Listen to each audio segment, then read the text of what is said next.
Hello दोस्तों, नमस्कार। आपका स्वागत है आपके अपने YouTube channel target entrance exam पर। दोस्तों, हम लोग यहाँ पर आज 2024 का जो कला वर्ग का पेपर है उसको हल करने वाले हैं।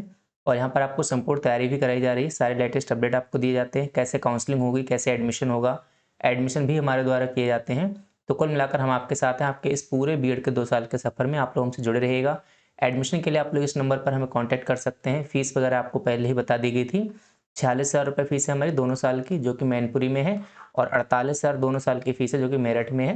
प्रैक्टिकल फीस, एग्जामिनेशन सब कुछ इसी में शामिल है। और जो एससी कैटेगरी के यूपी के छात्र हैं उनके लिए एडमिशन बिल्कुल फ्री है। और सारी चीज़ें इसमें बिल्कुल फ्री रहने वाली है, यानी फ्री में आपका बीएड होगा पूरे 2 साल का स्कॉलरशिप बेस पे। एप्लीकेशन हमारा डाउनलोड कर लें ताकि आपको सभी क्लासेस की पीडीएफ मिल जाए। यहाँ पर आपको 2 पेपर होते हैं एक ही दिन में। पहला पेपर 9 बजे से 12 बजे तक होगा। दूसरा पेपर 2 बजे से 5 बजे तक होगा। पहले पेपर में सामान्य ज्ञान और हिंदी आएगी। दूसरे पेपर में 50 क्वेश्चन रीजनिंग के आएंगे, ठीक है। और बाकी आपके क्वेश्चन आएंगे 50 आपके सब्जेक्ट के। तो यहाँ पर जो कला वर्ग वाले छात्र हैं उनके लिए ये वाले 50 क्वेश्चन करने वाले हैं, यानी 50 ये हो जाएंगे। 50 का आगे 51 से लेकर 100 तक जो क्वेश्चन होंगे उनकी यहाँ पर हम लोग प्रैक्टिस करेंगे, ठीक है। बाकी 2025 का हम लोग पूरा कर चुके हैं, तो उसको उम्मीद है कि आपने देख लिया होगा। बाकी चैनल को सब्सक्राइब कर दीजिए। आप लगातार जो सपोर्ट कर रहे हैं वही आप सपोर्ट जो है बना रखिएगा। यहाँ पर क्वेश्चन नंबर आपका 51 है। 50 क्वेश्चन आपके हिंदी के होंगे इसके ऊपर, ठीक है। और 51 से यहाँ पर शुरुआत है। बोधिसत्व की अवधारणा इनमें से किससे संबंधित है? जैन धर्म से, हीनयान बौद्ध धर्म से, सिख धर्म से, या फिर महायान बौद्ध धर्म से। तो बोधिसत्व है ना, जो कि मतलब कि पारंपरिक रूप से जो महान दया से प्रेरित होते हैं, तो उन्हें बोधिसत्व माना जाता है। और किससे संबंधित है वो आपसे पूछा गया है, तो महायान बौद्ध धर्म, यानी कि आपका आंसर डी इसमें बिल्कुल करेक्ट हो जाएगा 51 का, ठीक है। पीडीएफ आपको मिल जाएगी, तो आप एप्लीकेशन डाउनलोड कर लेना। जैसे आंसर टिक है इसी तरीके से मिल जाएगी। क्वेश्चन नंबर आपका 52 है। ओडिशा के उदयगिरी से हाथी गुम्फा शिलालेख कलिंग के राजा ने लिखा था, यानी कलिंग के किस राजा ने जो लिखा था? जो शिलालेख कहाँ से मिले थे? उदयगिरी की जो पहाड़ी है, उदयगिरी पहाड़ी का नाम है, उदयगिरी पहाड़ी से शिलालेख मिले थे, जिसका नाम क्या रख दिया गया था? हाथी गुम्फा गुम्फा शिलालेख। तो राजा का क्या नाम था? खारवेल, महेंद्र, बिंबिसार, या फिर अशोक। तो इनका कौन सा आंसर सही हो जाएगा वो यहाँ पर आपको बताना है। तो यहाँ पर जो है कलिंग के राजा जिनका क्या नाम था? खारवेल। तो यहाँ पर आंसर आपका ए ऑप्शन बिल्कुल यहाँ पर करेक्ट हो जाएगा, ठीक है। ये लेख आपका जो है यहाँ पर प्राकृत भाषा में था। कौन सा? प्राकृत भाषा में ये लेख यहाँ पर मिला था। अब यहाँ पर क्वेश्चन नंबर नया है, जो कि क्वेश्चन नंबर आपका 53 है। होयसल साम्राज्य की राजधानी थी, ठीक है। अब आपको बताना है देवगिरी, द्वार समुद्र, मैसूर, या फिर कल्याणी। तो हौसल, जो कि होयसल यानी क्या होगा आपका? यादवों के वंशज थे। कौन थे? यादवों के वंशज। अब यहाँ पर इनके साम्राज्य की राजधानी आपसे पूछा गया है, तो 53 का करेक्ट ऑप्शन आपका क्या हो जाएगा? बी हो जाएगा यहाँ पर द्वार समुद्र, ठीक। क्या हो जाएगा? द्वार समुद्र यहाँ पर आंसर बिल्कुल सही हो जाएगा। और एक और क्वेश्चन आता है कि होयसल वंश की स्थापना किसने की? होयसल वंश की स्थापना किसने की? तो इसका करेक्ट आंसर आप लोग कमेंट बॉक्स में बताइएगा, ठीक है। क्या हो जाएगा? इसकी स्थापना किसने की थी? विष्णुवर्धन ने। चलिए हम बता देते हैं, विष्णुवर्धन ने। बाकी जो भी हम क्वेश्चन पूछा करें तो आप लोग प्लीज कमेंट बॉक्स में उसका आंसर जरूर दिया करें। फिर यहाँ पर आपका इनकी राजधानी कौन सी हो जाएगी? हाँ, द्वार समुद्र हो जाएगी, ठीक है। नेक्स्ट क्वेश्चन आपका 54 है। 10 कुमार चरित या फिर टेल्स ऑफ 10 प्रिंसेस, यानी कि 10 प्रिंसेस की कहानियां या फिर उनके बारे में जो बताया गया था, ये रचना किसने की थी? रहेश बिहारी द्विवेदी जी ने, दंडी जी ने, भर्तृहरि जी ने, या फिर बुद्ध स्वामी। तो आप 54 का राइट आंसर आपका क्या हो जाएगा? ठीक है, टेल्स ऑफ 10 प्रिंसेस, या फिर इसे कह सकते हैं 10 कुमार रचित। ये क्या है? ये आपका जो संस्कृत का प्रसिद्ध क्या है? संस्कृत का जो है गद्य काव्य है, ठीक है। संस्कृत का गद्य काव्य है। और किसके द्वारा लिखा गया? तो भाई दंडी, यानी कि ऑप्शन आपको 54 का बी बिल्कुल सही हो जाएगा। ये जो है हमारे भारत के महान प्रसिद्ध साहित्यकार हैं। कौन है? प्रसिद्ध साहित्यकार है, ठीक है। राइटिंग में थोड़ा मैनेज करिएगा, साहित्यकार हैं। यहाँ पर क्वेश्चन नंबर आपका नेक्स्ट हो जाएगा। साथियों, हम बात करने वाले हैं यूपी बीएड प्रेस परीक्षा की बेस्ट बुक के बारे में, जो कि आपकी परीक्षा के लिए बहुत ही उपयोगी साबित होगी। ये चक्षु पब्लिकेशन के द्वारा यहाँ पर प्रकाशित की गई है। ये कला वर्ग वाले छात्रों के लिए है, जो कि संपूर्ण स्टडी गाइड बुक है। इसमें आपको एक सरल पेपर भी मिलता है, जिसकी मदद से आप पूरा देख पाएंगे किस तरीके से पेपर आता है। इसकी पूरी व्याख्या सहित आपको हल भी दिया गया है। इसमें पूरा सामान्य ज्ञान, हिंदी, कला वर्ग और रीजनिंग सभी सब्जेक्ट कवर किए गए हैं। तो आपको इसके अलावा कोई भी बुक लेने की जरूरत नहीं पड़ेगी। इस बुक को आप परचेज कर सकते हैं नीचे दी गई लिंक से, या फिर आप इनके व्हाट्सएप नंबर से भी परचेज कर पाएंगे, नीचे कमेंट बॉक्स में दिया गया है। या आप डायरेक्टली अमेजॉन, फ्लिपकार्ट, वहाँ से भी इस बुक को आप परचेज कर सकते हैं। ये इसका पूरा फ्रंट पेज है। इसमें आप देख सकते हैं इसके अंदर ये पूरा प्रेस परीक्षा का जो पैटर्न है वो दिया गया है। विषय सूची दी गई है, सामान्य ज्ञान है, हिंदी है, इंग्लिश है, आपका रीजनिंग है, कला वर्ग है। तो इसमें थ्योरेटिकल भी दिया गया है और थ्योरी के बाद क्वेश्चन भी दिए गए हैं। ये देखो मॉडल पेपर दिया गया है और इस मॉडल पेपर का जो हल है पूरा यहाँ पर व्याख्या सहित हल बाद में दिया गया है, जिसकी मदद से आप अच्छे से समझ पाएँगे। ठीक है? और इसमें जो पूरा जो हम थ्योरी की बात कर रहे थे, इस तरीके से देखो यहाँ पर थ्योरी भी दी गई है। तो ये तो उनकी स्टडी गाइड बुक है, ये तो आपको लेनी ही लेनी है। और इसके साथ ही यहाँ पर जो इनका प्रैक्टिस सेट है, वो भी आप लीजिएगा, क्योंकि प्रैक्टिस आपको पता है बहुत ज़रूरी होती है। तो यहाँ पर प्रैक्टिस सेट और स्टडी गाइड बुक दोनों को ही आप लीजिएगा। दोनों को लेने के लिए नीचे डिस्क्रिप्शन बॉक्स में हमने लिंक दे दी गई है, या फिर सीधे आप अमेज़न और फ्लिपकार्ट से भी इनको जो है ले सकते हैं। इसने नौरोज नामक प्रसिद्ध फारसी त्योहार की शुरुआत की थी।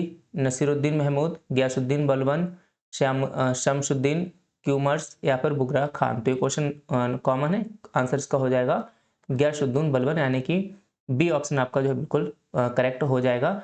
जिसे जो है यहाँ पर क्या कहते हैं, फारसी में नया साल भी कहा जाता है, नया साल भी कहा जाता है। अब यहाँ पर नेक्स्ट क्वेश्चन है 56 है। काकतीय राजवंश का अंत निम्नलिखित में से किसके द्वारा किया गया था? गुप्त वंशजों के द्वारा, चालुक्यों द्वारा या फिर चोलों द्वारा या दिल्ली सल्तनत द्वारा?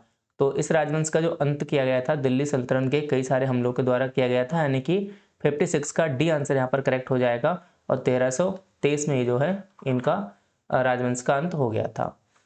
अब क्वेश्चन नंबर आपका नेक्स्ट है 57 है। निम्न में से किसने स्वामी हरिदास से 11 वर्ष तक संगीत सीखा? यानी कितने वर्ष तक? 11 वर्ष तक संगीत सीखा। किसने? बैजू बावरा, तानसेन, रामदास या फिर तनरंग? तो इसके बारे में आप लोग बताइए, इसका करेक्ट आंसर यहाँ पर क्या हो जाएगा? तो 57 का यहाँ पर राइट आंसर हो जाएगा क्या?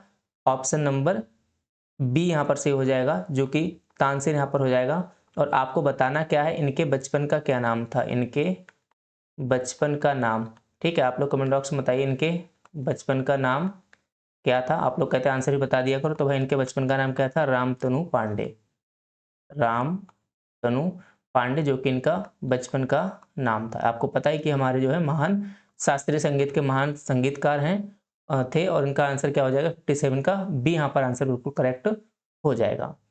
अब क्वेश्चन नंबर यहाँ पर आपका नेक्स्ट है 58 है। किसे राबिया उद दुरानी के नाम से भी जाना जाता था? नूरजहां, दिलरास बानो बेगम, जगत गोसाई या असमत बेगम? तो 58 का जो राइट ऑप्शन है आपका बी हो जाएगा, दिलरास बानो बेगम।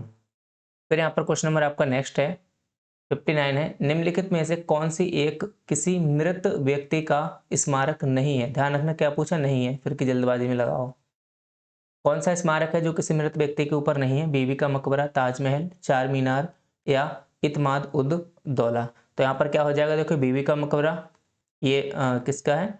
तो ये भाई दिलरास, जो भी आपने ऊपर पढ़ा था, ठीक है, दिलरास बानो बेगम, दिलरास बानो बेगम। और ताजमहल तो भाई सबको पता ही है, ठीक, क्या? मुमताज महल, मुमताज महल, सॉरी मुमताज महल। जो चार मीनार है वो यहाँ पर किसी के आदमी स्मारक नहीं बनाया गया है, बाकी ये भी बनाया गया है मिर्जा ग्यास बेग, मिर्जा ग्यास बेग, ठीक है, ग्यास बेग। पूरी पीडीएफ आपको मिल जाएगी बिल्कुल अपने एप्लीकेशन पर, वहाँ से आप सारी पीडीएफ यहाँ पर डाउनलोड कर सकते हैं। अब आपको ये बताना है कि चारमीन को जो है किसने बनवाया था? किसने बनवाया? थोड़ा ये मेहनत आप करो, अब थोड़ा मुझे कमेंट बॉक्स में बताना, ठीक है, किसने बनवाया था। अब यहाँ पर क्वेश्चन नंबर आपका 60 है। वसीन की संधि पर किस वर्ष हस्ताक्षर किए गए थे? 1860, 1802, 1770 या फिर 1875? तो इसका करेक्ट ऑप्शन आपका क्या हो जाएगा? बी हो जाएगा, ठीक है, जो कि यहाँ पर पेशवा बाजीराव द्वितीय और अंग्रेजों के मध्य यहाँ पर 31 दिसंबर 1802 को हुई थी। 31 दिसंबर 1802, ठीक। फिर यहाँ पर क्वेश्चन नंबर आपका 61 है। तृतीय मैसूर युद्ध कब से कब लड़ा गया? 1790 से 92 या फिर 1796 से 98 या 94 से 96 या फिर 92 से 94? तो 61 का राइट ऑप्शन आपका क्या हो जाएगा?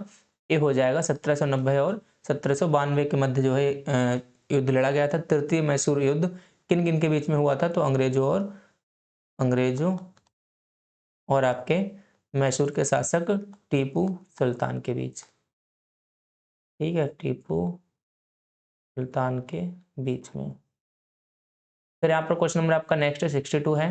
भारत में शिक्षा की प्रगति की समीक्षा हेतु विलियम हंटर समिति का गठन किस वर्ष किया गया था? 1882, 1910, 1801 या फिर 1810 में। तो इसका जो करेक्ट ऑप्शन है आपका ए हो जाएगा, 1882 में किया गया था।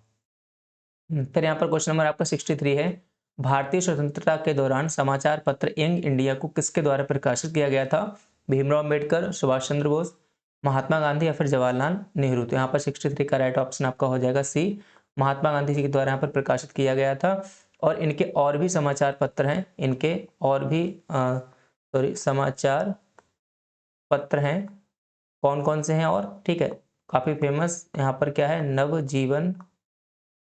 नवजीवन व हरिजन। ठीक है, और एक आपका कौन सा हो जाएगा, ये हो गया कौन सा, यंग इंडिया। ठीक, अब यहाँ पर क्वेश्चन नंबर आपका नेक्स्ट है, सिपाही विद्रोह के दौरान भारत का गवर्नर जनरल कौन था? Robert Clive, William Bentinck, Warren Hastings या फिर लॉर्ड कैनिंग। तो इसका जो करेक्ट ऑप्शन है आपका 64 का कौन सा आंसर हो जाएगा, डी हो जाएगा, लॉर्ड कैनिंग।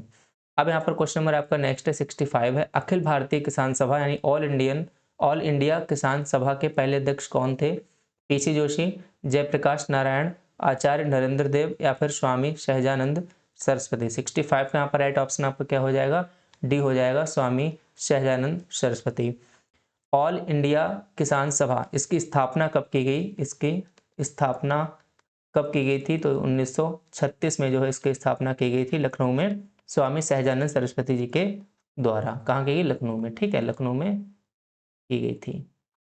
चलिए नेक्स्ट क्वेश्चन आपका 66 है, निम्न में से किसने जाति व्यवस्था के अन्याय की निंदा की और सत्य शोधक समाज यानी सत्य की खोज करने वालों का समाज की स्थापना की? ए.वी. रामास्वामी नायकर, ज्योतिराव गोविंदराव फुले, अयंकली या सावित्रीबाई फुले। तो 66 का आपका जो राइट ऑप्शन हो जाएगा, बी हो जाएगा, ज्योतिराव गोविंदराव फुले ने। ठीक है, और कब? तो यहाँ पर आपका हो जाएगा 1873। अब यहाँ पर क्वेश्चन नंबर आपका नेक्स्ट है 67, धर्म सभा का संस्थापक निम्नलिखित में से कौन था? देवेंद्रनाथ टैगोर, राम मोहन राय, तुलसीराम या फिर राधाकांत देव। क्वेश्चन नंबर 68 का राइट ऑप्शन क्या हो जाएगा वो आप यहाँ पर बताएंगे। ठीक है, तुलसीराम है, देवेंद्रनाथ टैगोर है, राजा राम मोहन राय और यहाँ पर राधाकांत देव। तो 68 का यहाँ पर 67 का राइट ऑप्शन आपका क्या हो जाएगा, डी हो जाएगा, राधाकांत देव। ठीक है, राधाकांत देव। और धर्म सभा का संस्थापक यानी कब? 1830 में कलकत्ता में। ठीक है, बाकी औरों के बारे में आप लोग जो है कमेंट बॉक्स में बताइएगा। ठीक है, राम मोहन राय किसकी की थी? ब्रह्म समाज की। किसकी स्थापना की भाई? ब्रह्म समाज की गई थी। बाकी तुलसीराम जी के और देवेंद्रनाथ टैगोर के बारे में आप लोग मुझे कमेंट बॉक्स में जरूर बताइएगा।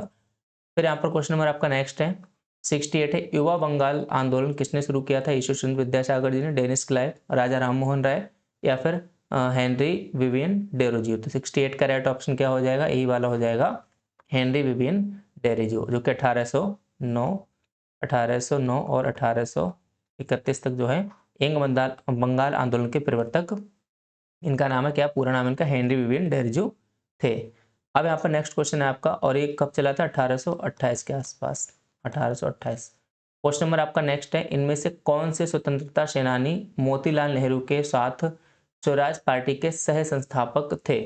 रास बिहारी घोष, अंबिका चरण मजूमदार, चितरंजन दास या भूपेंद्र नाथ बोस। तो 69 का राइट ऑप्शन क्या हो जाएगा आपका, सी हो जाएगा, चितरंजन दास। क्या हो जाएगा? चितरंजन दास यहाँ पर इनका राइट ऑप्शन आपका हो जाएगा। फिर यहाँ पर क्वेश्चन नंबर, चितरंजन दास को और किस नाम से जाना था वो यहाँ पर आप कमेंट बॉक्स करके बताएंगे कमेंट में। अब यहाँ पर क्वेश्चन नंबर आपका 70 है, लंदन में आयोजित प्रथम गोलमेज सम्मेलन के दौरान ब्रिटिश प्रधानमंत्री कौन थे? Stanley Baldwin, Winston Churchill, N Chamberlain, Ramsay MacDonald. तो आपका जो आर्ट ग्रुप है और चाहे आपका जो प्रथम भाग होता है पेपर का जिसमें जीके आता है, लगभग सेम ही क्वेश्चन आते हैं, तो आप लोग दोनों चीज़ों को अच्छे से पढ़िएगा। इसका करेक्ट आंसर आपका डी हो जाएगा। ठीक है, फिर यहाँ पर क्वेश्चन नंबर आपका नेक्स्ट है, 1925 में केंद्रीय विधानसभा का प्रथम निर्वाचित अध्यक्ष निम्नलिखित में से कौन था? इसका राइट ऑप्शन क्या हो जाएगा, सुभाष चंद्र बोस, विट्ठल भाई पटेल, मोतीलाल नेहरू या फिर भगत सिंह। करेक्ट ऑप्शन है विट्ठल लाल भाई पटेल, यानी कि ऑप्शन आपका 71 का बी सही हो जाएगा।